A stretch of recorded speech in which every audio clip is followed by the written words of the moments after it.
Hey guys, welcome out to the shop.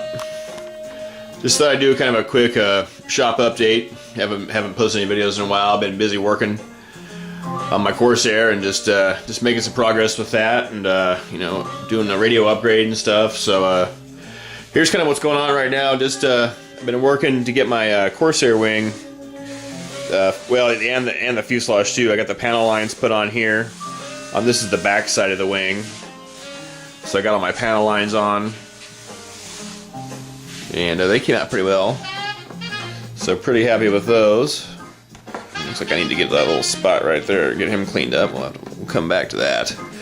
But yeah, I got the panel lines on, and got them all wet sanded, and I've steel wooled it pretty good.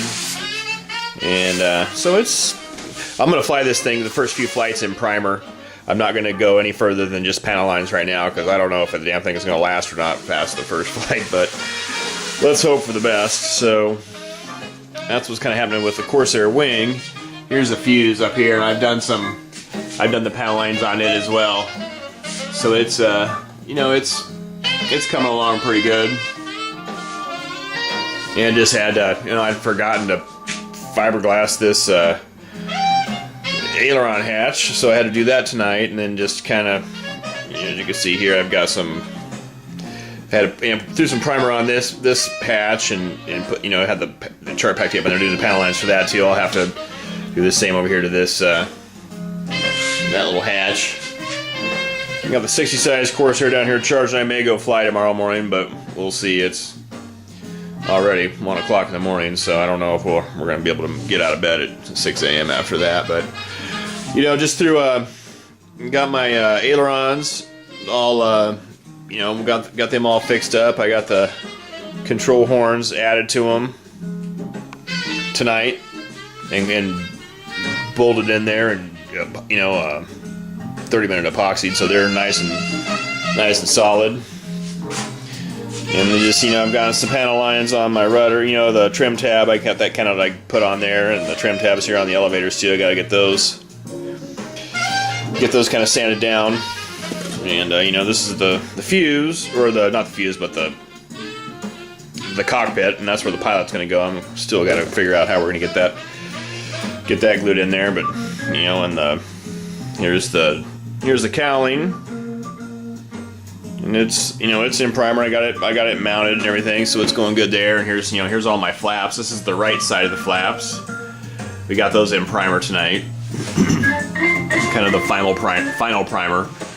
And so I'm gonna try to glue everything together here in the next probably in the next couple weeks. We're going out of town for a little bit, so.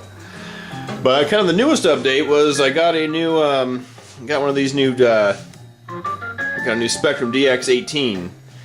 I've been flying on Futaba for a long time. I started when I was a kid with Futaba, and I've always really liked Futaba, and would really have preferred to stay with Futaba since I figured out how to program their stuff.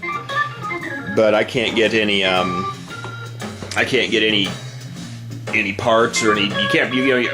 After that whole merger, you can't get. It's hard to get Futaba radios. It's hard to get Futaba servos, all their parts, and good luck getting anything fixed. And so what's happened with this is this little antenna here, this little part is broken. So this happened one time before, and I sent it into Futaba to fix it, and it was like $70 to fix it. And hell, this radio ain't even worth $70 anymore. So I was talking to a lot of the guys in the field, and I noticed a lot of the guys that are some of our sponsored pilots and stuff all use Spectrum. These guys that are flying the big Warbirds, which is what I want to be doing, and then the guys that fly the jets, all those guys use Spectrum stuff. So I kind of bought this a little bit before I wanted to, but with this antenna getting ready to go, this thing can break off at any time, and I'm kind of don't want to take any chances. So I want to I need to have a radio ready to rock on a plane so I can keep my flying skills together, because that's the other half of this is becoming a better pilot. So I've just been doing a lot of studying here with this new DX18. It's got a lot of bells and whistles, and it's kind of a different programming system than the Futaba, but it seems to be laid out. It makes a lot of sense. So it's pretty cool. I kind of like it. So I've been reading the instructions quite a bit and going online and just kind of messing around a little bit, trying to get it set up for my.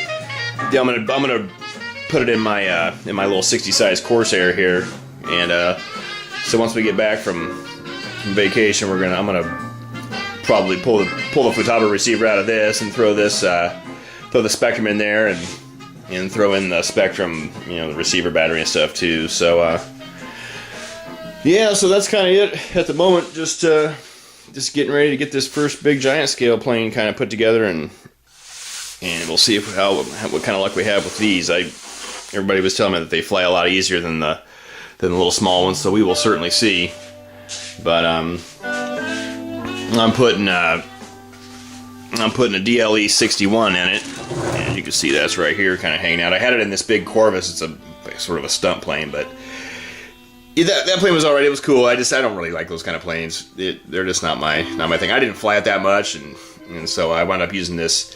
So I got a great deal on it. So I pulled the engine off of it, which the engine ran fine, ran real good. So we threw that, and that's going to go in the Corsair now. So I got my parts for it. I got my prop hub here. I got that from True Turn. They provided some really good customer service too. I called them up and kind of explained what I was doing, and the lady there was really knowledgeable, and she knew what she was talking about, and she helped. Once I got the prop, I got the measurements of the center of the prop, and then she helped me figure out which hub and backplate to use. So I'm using a 23x10 Zor. It's their Warbird prop. So that's what I was using. So I measured the distance here, and I think it was like 1 3/4 or something like that. So then that helped me. When I gave that information to her, she was able to use that and help me get this, the right, the adapter plate that fits on there. That this goes on top of that prop. You drill the holes out, and then it goes on top of the prop, and then then this hub attaches to it. So we're getting pretty close to being ready to maiden this Corsair. So hopefully that'll go well. Hopefully we'll get some video of it, and yeah. So that's the latest break-in here in the shop, guys. So stay tuned. All right, later.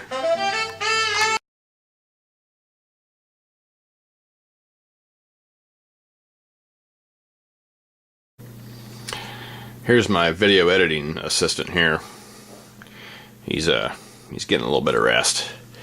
He's had a long day, so he's just gonna kind of take it easy while we edit the videos tonight.